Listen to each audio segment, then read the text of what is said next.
Already আমি পৌঁছে গেছি আমাদের দক্ষিণ মাঠে। সব চাষি ভাইরা পেঁয়াজ চাষ করছে, তো তাদের কাছ থেকে কিছু কথা জেনে নেবো এই জমির ব্যাপারে। তোমাদের এই চাষবাস কবিঘা তুমি চাষ করো আর কি কি চাষ করো একটু বলবে আমার বন্ধুদের? এই যে আমরা পেঁয়াজ চাষ করেছি, কৃষকের আমরা লোকের জমি লিজ নিয়েছি, লিজ নিয়ে আমরা চাষ করছি।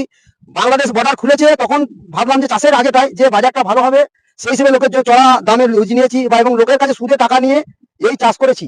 এখন বাজার বর্ডার বন্ধ, পেঁয়াজ অবিক্রি, আমাদের মাথায় হাত। আমরা কি করব এখন চিন্তায় পাচ্ছি না। 5 বিঘে 5.5 বিঘে জমি চাষ করেছি লোকের লিজ কন্ট্রাক্ট নিয়ে। এখন যা পরিস্থিতি, বাজার তো এই বলছে বর্ডার বন্ধ হয়েছে, পেঁয়াজ অবিক্রি, তাহলে তো আমাদের পরিস্থিতি এখন খুবই খারাপ।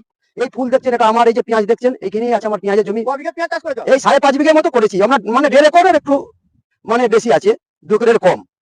এই তো পেঁয়াজের অবস্থা, পেঁয়াজের মানে গাছ দেখছেন। যখন আমরা চাষ করি তখন বর্ডার খুলেছিল, পেঁয়াজের দাম 1200-1300 টাকা মন ছিল। এখন বর্ডার সিল হয়ে গেছে, এখন তো শুনছি 400-500 টাকা মন পেঁয়াজ বিক্রি হচ্ছে। এই পেঁয়াজ আমাদের কি হবে না হবে, আমরা খুব চিন্তায় আছি। সুদে টাকা নিয়ে চাষ করা, এখন ঋণ দিয়েছে মহাজনের ঋণ কি করে শোধ করবো